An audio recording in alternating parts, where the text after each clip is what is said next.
السلام علیکم ورحمۃ اللہ وبرکاتہ۔ بسم اللہ الرحمن الرحیم۔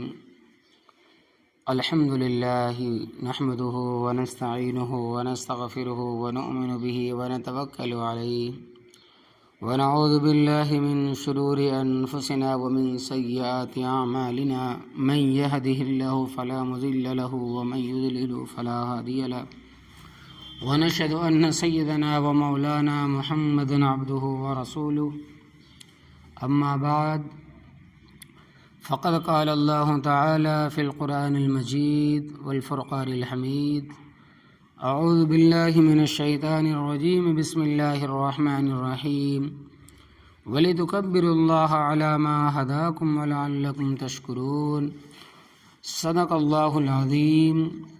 اللهم صل على سيدنا محمد وعلى آل سيدنا محمد وبارك وسلم۔ اللهم صل على سيدنا محمد وعلى آل سيدنا محمد وبارك وسلم۔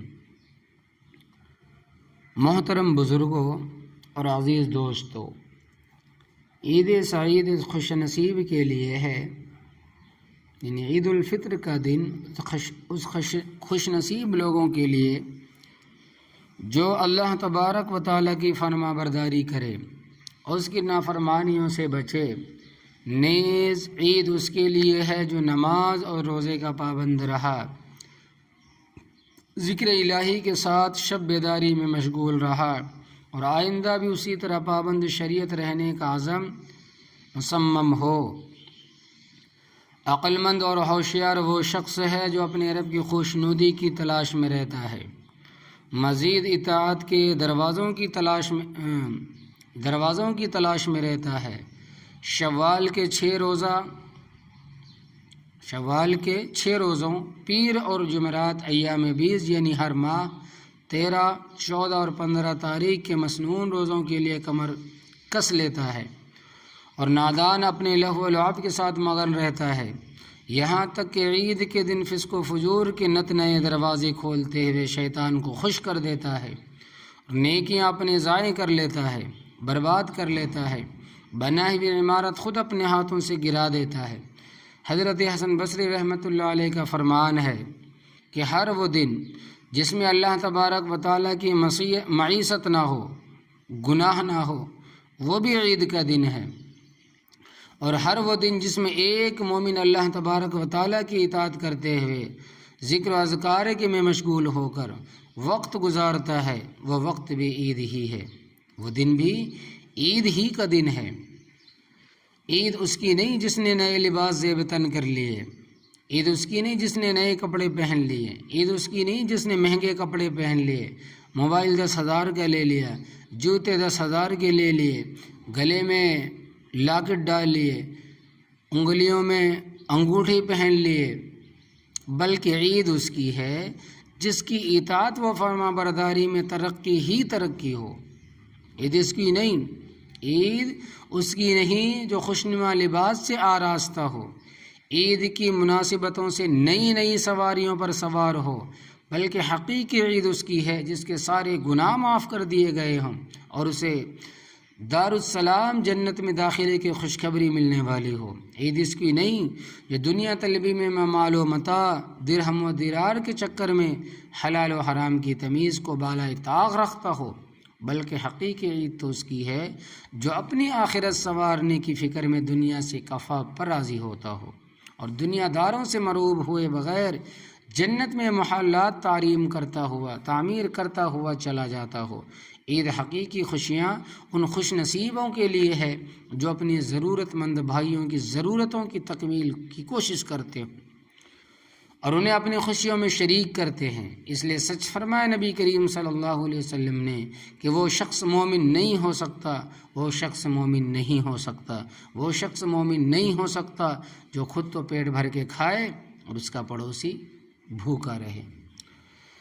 بعض علماء کرام نے امت کو عید کے دن خوشیوں، کھانے پینے، لباس و پوشاک میں مشغول دیکھا تو کہنے لگے اگر اللہ تبارک و تعالیٰ نے انہیں باخبر کر دیا ہے ان کے اعمال صالحہ سارے کے سارے مقبول ہو چکے ہیں تو ان پر فرض یہ تھا کہ وہ شکر ادا کرنے میں مشغول رہتے۔ اگر بالفرض ان کا عمل مقبول نہ ہوتا تو ان پر یہ واجب تھا کہ کثرت عمل پر توجہ دیتے، نیت اخلاص کے ساتھ عمل کرنا شروع کر دیتے۔ وہی عمل عند اللہ مقبول ہے جو ریاکاری سے خالی ہو، دکھاوے سے خالی ہو اور دائمی طور پر کیا جائے، اگرچہ وہ عمل قلیل ہی کیوں نہ ہو۔ عمل کی قبولیت کی دلیل یہ بھی ہے کہ حسن عمل میں مداومت ہو اور عملی اعتبار سے اپنی زندگی میں کچھ نہ کچھ بہتر تبدیلی ضرور بھی ہو، ظاہر بھی ہو۔ مسلمانوں کی اجتماعیت کے اہم مظاہر حج، عیدین، 5 وقتہ نمازیں، جمعہ اور جہاد جیسی عبادتیں ہیں جن کے لیے اجتماعیت ضروری ہے، اور اجتماعیت کے بغیر مذکورہ عبادات پوری نہیں ہوں گی۔ روزہ اور عید غالب اکثریت کے ساتھ ہی معتبر۔ عیدین اجتماعیت کا سبق دیتی ہے۔ اسلامی عبادات میں اجتماعیت کا تصور موجود ہے۔ تنہا ایک آدمی چاند دیکھ کر عید اپنے طور پر نہیں منا سکتا، بلکہ اسے عید الفطر اور عید الاضحیٰ کی نمازوں کی ادائیگی کے لیے لوگوں کی غالب اکثریت کی موافقت ضروری ہے۔ 2-4 افراد کا جماعت سے الگ ہو کر روزہ شروع کر دینا، یہ عید منانا نہ روزہ ہے اور نہ ہی عید ہے۔ امت محمدیہ تمام فقہی، گروہی، مسلکی اختلافات سے بالا تر ہو کر عقیدے کی بنیاد پر متحد ہو، اخوت ایمانی کو مضبوط محکم رشتہ ہے، اس کی حفاظت ہم پر واجب ہے۔ اتباع سنت کے ساتھ ساتھ شرکیہ امور سے کلی طور پر اجتناب کریں، اس سے امت کی وحدت کو تقویت پہنچے گی۔ نہ صرف ایک ہی دن میں سارے عالم میں عید منانے سے وحدت قائم ہوگی۔ عید ایک فطری جذبہ ہے۔ انسان سال بھر میں ایک دن رنگا رنگ تبدیلی حالات کا غوخر ہوتا ہے۔ وہ چاہتا ہے کہ ذرا معمولات سے ہٹ کر بھی کچھ وقت گزارا جائے۔ چنانچہ دنیا کا کوئی بھی مذہب یا تمدن قوم، ملک یا خطہ ایسا نہیں جہاں کسی خوشی، عید یا تہوار کا رواج نہ ہو۔ ابتدائی آفرینت سے انسان کسی نہ کسی بہانے تہوار منایا چلا آ رہا ہے۔ رہی بات اسلام کی تو یہ تو فطری مذہب ہے اور تمام بنیاد فطرت پر ہی ہے۔ ہر پیدا ہونے والا بچہ دین فطرت پر ہی ہے۔ جو بچہ پیدا ہوتا ہے اور اس کا رخ بدلنے والے اس کے ماں باپ ہوتے، اس لیے اسلام نے بھی اپنے یہاں 2 تہوار رکھے ہیں۔ حضرت انس رضی اللہ تعالیٰ عنہ سے روایت ہے کہ نبی کریم صلی اللہ علیہ وسلم جب صحابہ کرام کے ساتھ مکہ سے مدینہ میں ہجرت کر کے تشریف لائے، نبی کریم صلی اللہ علیہ وسلم کو بعض اصحاب نے بتایا کہ یا رسول اللہ، یہاں مدینہ میں یہود و نصارہ سال میں 2 بار اپنی قومی جشن مناتے ہیں۔ ان جشنوں کے موقع پر وہ لوگ، مرد و خواتین، بچے سب مل کر کھیل تماشا کرتے ہیں۔ ان جشنوں کے موقع پر وہ لوگ فضول گاتے بجاتے ہیں۔ راوی کا بیان ہے کہ نبی کریم صلی اللہ علیہ وسلم نے فرمایا، یہ لوگ جو کچھ ان تہواروں پر کرتے ہیں، جہالت و ضلالت کا طریقہ ہے، گمراہی کا طریقہ ہے جو ان کے آباء و اجداد جاہلیت سے کرتے آئے ہیں۔ اللہ جل شانہ نے اب ان دونوں جشنوں کو دوسرے اعلیٰ ترین و بابرکت دنوں میں تبدیل کر دیا ہے۔ یہ ہیں عید الفطر اور عید الاضحیٰ، یعنی عید الفطر جو عید رمضان بھی ہے، مسلمانوں کے لیے متبرک تہوار قرار پائی، جس کو ہم آج نماز ادا کریں گے، جو آج کا دن عید الفطر کا دن ہے۔ مومن اللہ تبارک و تعالیٰ کے حضور شکرانہ ادا کریں۔ رمضان المبارک کے مہینے میں روزے رکھ کر ایک بزرگ و برتر عبادت گزاری کی توفیق عطا ہوگی، اور صدقہ فطر ادا کرے تاکہ یہ مسکین غریب بھائی بہن بھی اس خوشی میں ان کے ساتھ شرکت کریں۔ اسی طرح عید الاضحیٰ حج بیت اللہ شریف کا فرض ادا کرنے کے بعد قربانی پیش کر کے سنت ابراہیمی کی ادائیگی سے بہرہ ہو سکے۔ اسی طرح عید کے دن عید الفطر کے تعلق سے حضرت انس رضی اللہ تعالیٰ عنہ سے روایت ہے کہ نبی کریم صلی اللہ علیہ وسلم اس روز دوگانہ ادا کرنے کے لیے تشریف لے جانے سے پیشتر چند کچھ میٹھی چیز ضرور تناول فرماتے تھے۔ کھجوروں کی تعداد عموماً 5 یا 7 ہوا کرتی تھی۔ نبی کریم صلی اللہ علیہ وسلم کی عید کی نماز مسجد کے بجائے عام طور پر کھلے میدان میں ادا کرتے تھے، اور مدینہ منورہ کے تمام مرد مسلمان باجماعت دوگانہ نبی کریم صلی اللہ علیہ وسلم کے ساتھ ادا کرتے تھے۔ آپ صلی اللہ علیہ وسلم ہمیشہ نماز عید کے لیے پیدل تشریف لے جایا کرتے تھے۔ اور جس راستے سے تشریف لے جاتے تھے اسی طرح سے واپس تشریف نہیں لاتے بلکہ دوسرے راستے سے واپسی ہوتی تھی۔ وہ تمام صحابہ کو یہی تاکید و تنقیل فرماتے۔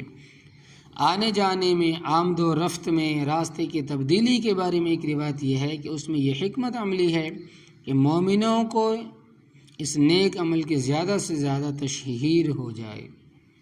علاوہ ازیں دوسری روایت ہے کہ اس کا سبب یہ تھا کہ ابتدائی ایام ہجرت میں چونکہ مدینہ کے یہود و نصارہ مسلمانوں کے دوست نہ تھے بلکہ ان کی اکثریت دوستی اور امن و معاہدے کے باوجود انصار مہاجرین کے خلاف نفرت و دشمنی کے رکھتے تھے۔ اس لیے راہ بدلنے کا مقصد تھا کہ عید کے اجتماع کے موقع پر مشرکین و کفار انہیں ایذا پہنچانے کی غرض سے کوئی خفیہ طور پر کوئی نفرت رساں حرکت نہ کر سکے۔ اس لیے مشرکین کو نمازیوں کے جانے اور واپس آنے کے بارے میں صحیح طور پر پتہ نہ چل سکے اور اطمینان و سکون کے ساتھ عید کی خوشیاں منائے۔ ایک روایت کے مطابق نبی کریم صلی اللہ علیہ وسلم نے بعض دفعہ میدان کی بجائے مسجد میں نماز ادا کی ہے۔ اس کی نسبت یہ کہا گیا ہے کہ اس روز بارش ہو رہی تھی اس لیے میدان میں نماز کے لیے اجتماع ممکن نہ تھا۔ عید مسلمانوں کے لیے ایک عبادت کا اور شکر کا طریقہ ہے جو صرف رویت بصریہ پر ہی منحصر ہے، اور یہ عید کرسمس اور دیپاولی کی طرح کوئی میلہ یا تہوار نہیں۔ وقت سے پہلے ہی تقویم کے ذریعہ اس کا اعلان کر دیا جائے، اور نہ یہ ممکن ہے شمسی تاریخوں کی طرح قمری شرعی تقویم کیلنڈر بنایا جائے، اسی کی بنیاد پر سب کا عمل ہو۔ اس لیے نبی کریم صلی اللہ علیہ وسلم نے صاف الفاظ میں ارشاد فرمایا کہ ریوت کے چاند کی بنیاد پر کوئی مہینہ 29 کا ہوگا اور کوئی مہینہ 30 کا ہوگا، یہ کس مہینے میں 29 اور کسی مہینے میں 30 کا ہوگا اس کی تحدید نہیں کی گئی، بلکہ فرمایا کہ چاند دیکھ کر روزہ رکھو اور چاند دیکھ کر عید ہی کرو، عید بھی کرو۔ اب یہ سمجھے کہ نماز عیدین کا حکم، ان دونوں عیدوں میں ہر مسلمان پر 2 رکعت واجب ہے، تو ان دونوں نمازوں کے لیے وہی باتیں ضروری ہے جو جمعہ کی نماز کے لیے ضروری ہے۔ البتہ کچھ فرق بھی ہے جو اس طرح ہے کہ جمعہ اور عیدین میں فرق۔ نمبر 1، عیدین کی نماز کے لیے اذان و اقامت نہیں کہی جائے گی۔ نمبر 2، جمعہ میں خطبہ نماز سے پہلے پڑھا جاتا ہے اور ان میں نماز کے بعد۔ جمعے کے دن خطبہ پڑھنا واجب ہے اور عیدین میں سنت ہے، لیکن چھوڑ دینا برا ہے، سننا واجب ہے، پڑھنا سنت، سننا واجب۔ نمبر 3، جمعے کی نماز میں کوئی تکبیر زیادہ نہیں، عیدین کی نماز میں ہر رکعت میں 3 تکبیریں زیادہ کہی جاتی۔ نمبر 4، جمعے کی نماز قضا ہو جائے تو ظہر پڑھنی چاہیے اور عیدین کی نماز قضا ہو جائے تو کچھ نہیں۔ البتہ اگر بہت سے لوگوں کی نماز چھوٹ جائے اور وہ لوگ نماز پڑھنا چاہے تو دوسری جماعت کی جا سکتی ہے۔ عیدین کی نماز کا وقت، عیدین کی نماز کا وقت آفتاب نکل جانے کے بعد دوپہر سے کچھ پہلے تک ہے۔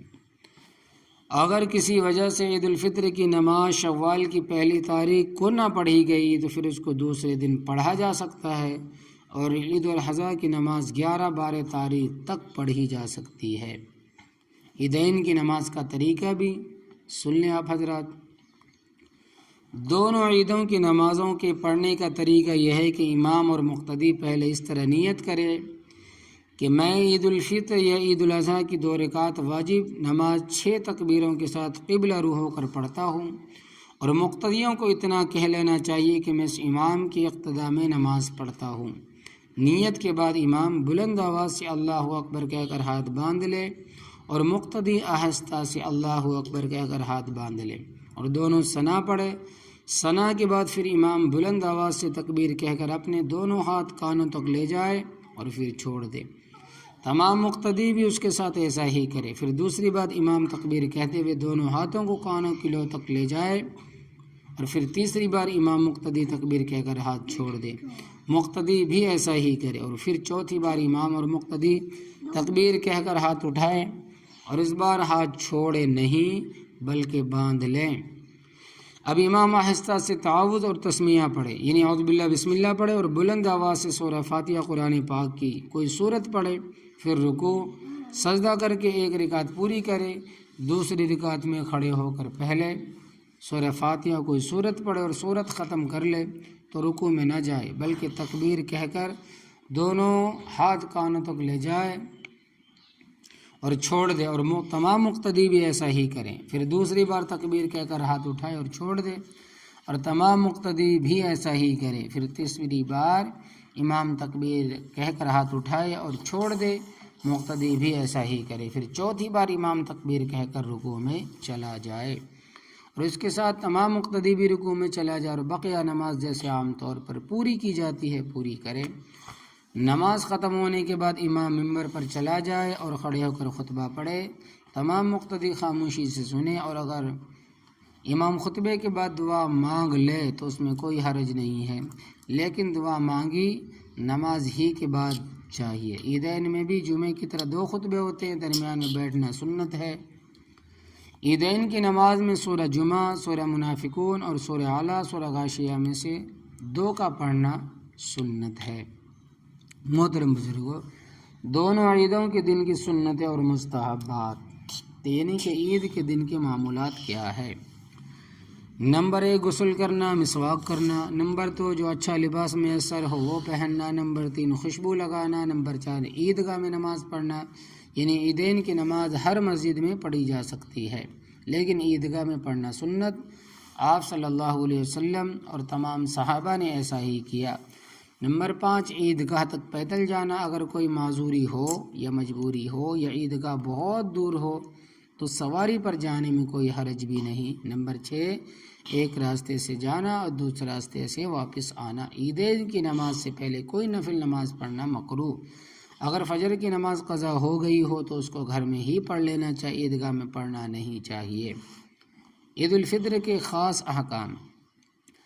نمبر 1 عید الفطر کے دن نماز عید سے قبل کھجورے یا چھوارے یا کوئی میٹھی چیز کھانا سنت ہے۔ نمبر 2 صدقہ فطر ادا کرنا چاہیے۔ نمبر 3 عیدگاہ کے راستے میں آہستہ آہستہ تکبیر کہتے ہوئے جانا چاہیے۔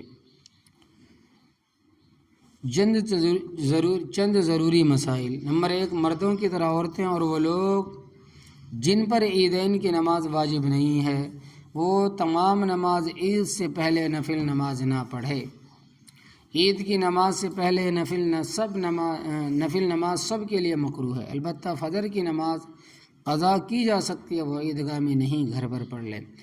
نمبر 2 اگر کوئی شخص نماز میں اس وقت شریک ہوا جب امام تکبیر کہہ چکا ہے تو اس کو شریک ہو کر فوراً تکبیریں کہہ لینا چاہیے۔ اگر وہ رکوع میں ملا ہے تو رکوع میں تسبیح کے بجائے 3 تکبیریں بغیر ہاتھ اٹھائے کہہ لینا چاہیے۔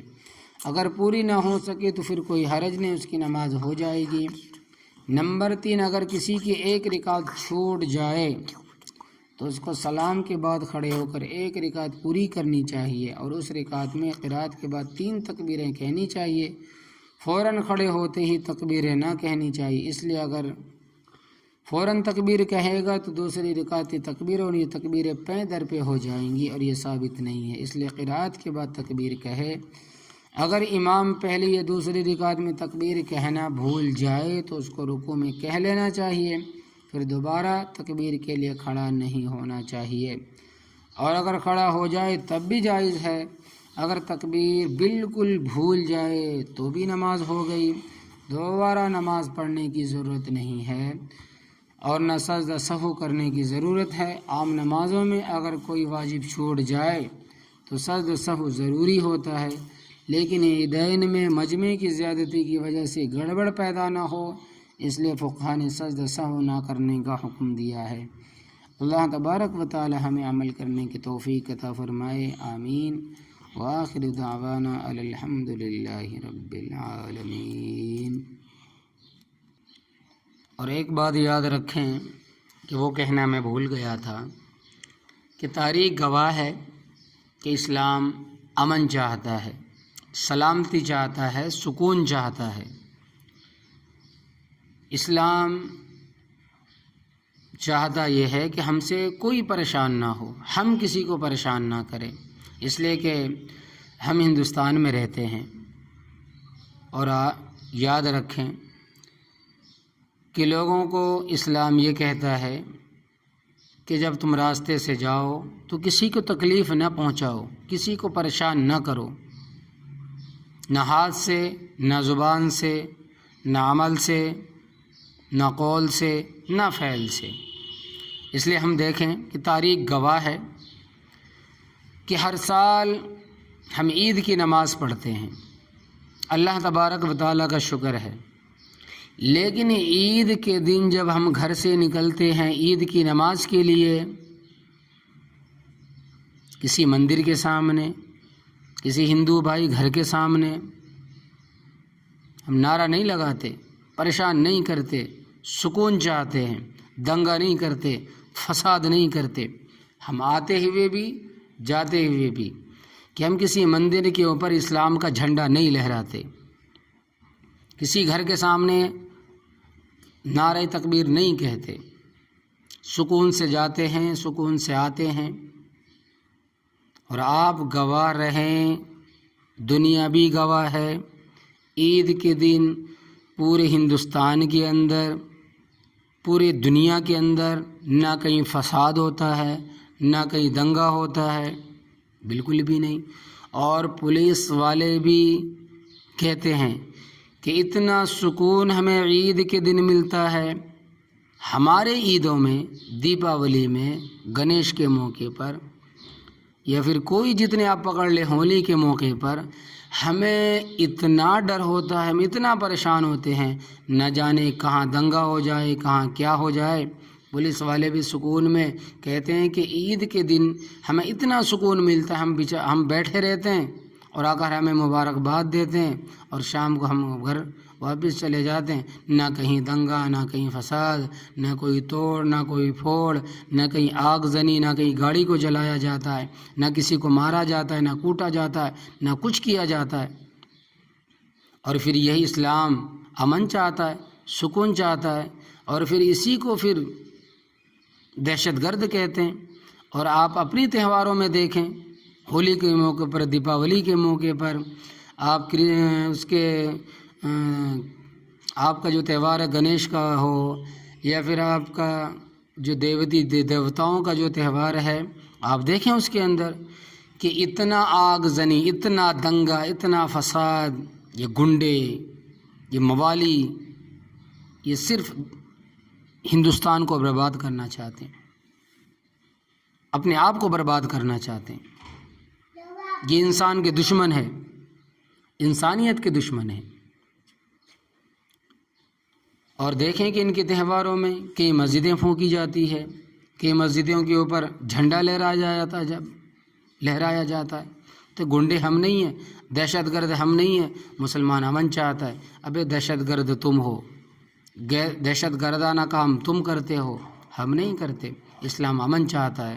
اس وجہ سے کہ جو لوگ سیاستدان ہے، لیڈر ہے، جو اپنے آپ کو بہت بڑا MLA سمجھتا ہو، اور یہ سمجھتا ہوں کہ مسلمان دہشت گرد ہے، اور چادر اوڑھ کر لیٹے ہوئے ہیں، کان کے اندر آپ کے ڈاٹ ہے، ڈھکن ہے، آنکھیں حق دیکھتے ہوئے بھی حق نہیں دیکھتا، تو اس دن آپ دیکھیں جو یا پھر بیوی کے پلو میں لپٹا ہوا ہے، گوخر ہے، آپ دیکھیں کہ عید کا دن ہوتا کیا ہے، کتنی امن سلامتی کے ساتھ، سکون کے ساتھ ہم عید مناتے ہیں۔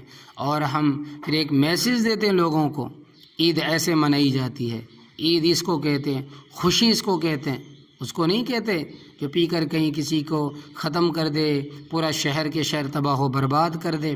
تم اسلام نہیں، انسانیت کے دشمن ہو، مسلمانوں کے دشمن ہو تو ہو، دہشت گرد ہے تو ہے، تم تو انسانیت کے دشمن ہو۔ اسلام یعنی کہ تمہیں تو انسان کہنا بھی گوارا نہیں ہے، سب نہیں، اچھے بھی ہے، مگر وہ لوگ جو برے ہیں، جو انسان کو انسان نہیں سمجھتے، وہ خود انسان نہیں ہے۔ تو یہ ہمارا میسیج ہے۔ تو اللہ تبارک و تعالیٰ سے دعا ہے کہ اللہ تبارک و تعالیٰ امن کا ماحول عطا فرمائے، سکون کا ماحول عطا فرمائے۔ اللہ تبارک و تعالیٰ ہمارے ہندو بھائی کو سمجھ عطا فرمائے، کہ اللہ تبارک و تعالیٰ عقل دے کہ انسان کہتے کس کو ہیں؟ انسانیت کے معنی کیا ہے؟